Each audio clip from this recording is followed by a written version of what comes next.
A slave once saved Athens from total collapse with a coin he didn't even own. Persia had the largest army on earth. Athens had one chance left, buried deep in the mines of Laurion, because the economic trick he used is being repeated right now. This wasn't just ancient history. It was the first financial bailout in human history. This is the story of the slave who saved a democracy, built a navy, and stopped an empire. To understand how a slave saved an empire, you have to start underground. Athens wasn't powered by philosophy or democracy or marble temples. It was powered by silver. Silver pulled from the mines of Laurion, and the men who dug that silver out, they weren't citizens, they weren't soldiers, they were slaves, tens of thousands of them. Among them was a man whose name history barely recorded, but whose decisions shaped more of Athens' survival than any general. He wasn't a warrior. He wasn't born to power. What he had was something far more dangerous. He understood money, how it moved, how it multiplied, and how it could turn an empire's fate. And he saw what the Athenian leaders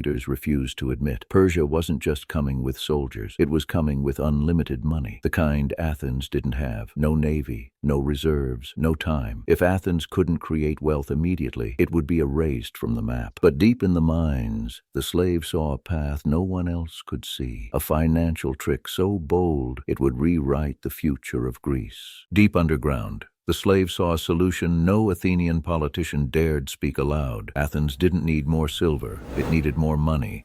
And silver turned into coins was worth far more than silver sold as metal. So he proposed a radical idea. Stop exporting silver immediately. Mint everything into drachmas. Flood the treasury. Build a navy powerful enough to crush Persia at sea. The Athenian elite were horrified. A slave telling them how to run an economy. Unthinkable. But they had no alternatives left, and he knew it. One trireme cost the equivalent of about 10 talents of silver. With the mines at full output, Athens could build 200. Persia expected a land battle. They believed Athens couldn't afford a navy strong enough to matter. The slaves' plan flipped the entire war upside down before a single ship touched the water. If the plan failed, Athens would be bankrupt. If it worked, it would change world history. The city voted, and for the first time in Greek history, a slave strategy became state policy. But building a navy was only the beginning. Athens was about to face the first economic crisis in recorded history. At first, it was just a tremor, a distant vibration deep inside the earth. But within hours, entire tunnels gave way. The mines of Laurion, the heart of Athens' economy, began collapsing in on themselves. Production didn't slow, it stopped completely. No silver to melt, no coins to mint, no wages to pay the workers building the navy. Athens felt the silence instantly, a silence more terrifying than war drums. Persia wasn't just approaching with soldiers, it was approaching with unlimited financing, and Athens had pinned every hope of survival on a navy now starved of money. Without silver, the empire would drown before the first battle even began. So the slaves stepped forward with an idea that violated every norm of Athenian society. If the mines collapse, you don't save the city by funding soldiers, you save it by funding the workers at the bottom. He argued that the miners, the exhausted, forgotten men beneath the earth, were worth more than generals or politicians. Feed the miners, clothe them, give them tools, timber, shelter, medical attention, anything they needed to reopen the tunnels. Athens would spend its last remaining silver not on itself, but on the people with nothing. It became the world's first bailout. It was a gamble so reckless, so unthinkable, that even the council feared it would ruin them. If the tunnels didn't reopen quickly, Athens would be bankrupt. Its navy unfinished, its citizens unprotected, its freedom gone. But the gamble paid off. The tunnels were cleared, timber reinforcements held, silver veins reopened, and for the first time in months, the mint roared back to life. Coins poured across Athens like water, shipyards lit up with hammers and flame, and a navy powerful enough to challenge Persia rose from the ashes of collapse. Athens learned a truth every empire repeats. You cannot fight a war until you save the economy that funds it. It was a lesson carved into the earth, paid for in silver, sweat, and fear.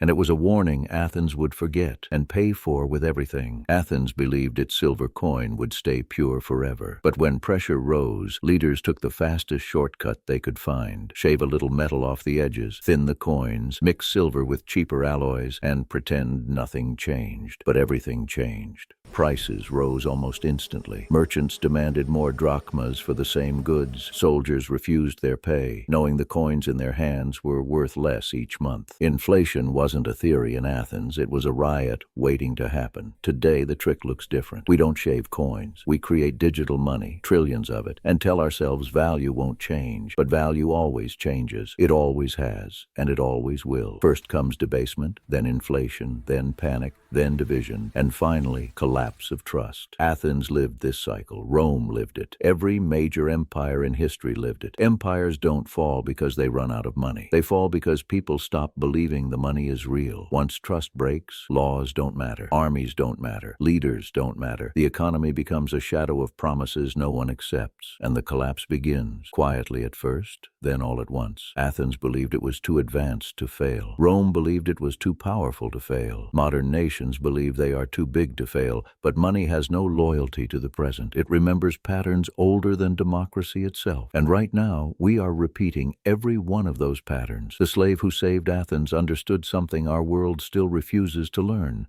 Money is not metal. Money is not paper. Money is not screens of numbers. Money is belief. And when belief dies, every empire dies with it. History remembers generals, kings, tyrants, men who carved their names into stone, but the man who saved Athens left almost nothing behind. No statue, no biography, not even a clear name. When silver returned and the crisis passed, he did something almost unimaginable for a slave. He bought his freedom with profits from the very currency he helped create. He stepped out of the mines for the last time, not as property, but as a man who had quietly outsmarted the strongest empire of his age. Athens rose because of him, but Athens never understood him. His lesson was simple. Wealth is not a resource, it is a responsibility. But as prosperity returned, Athens returned to old habits, printing more coins, cheating the metal, borrowing from tomorrow to survive today. The shortcuts multiplied, the purity vanished, and the empire that silver built began to rot from within. Every empire thinks its wealth is eternal. Athens believed that.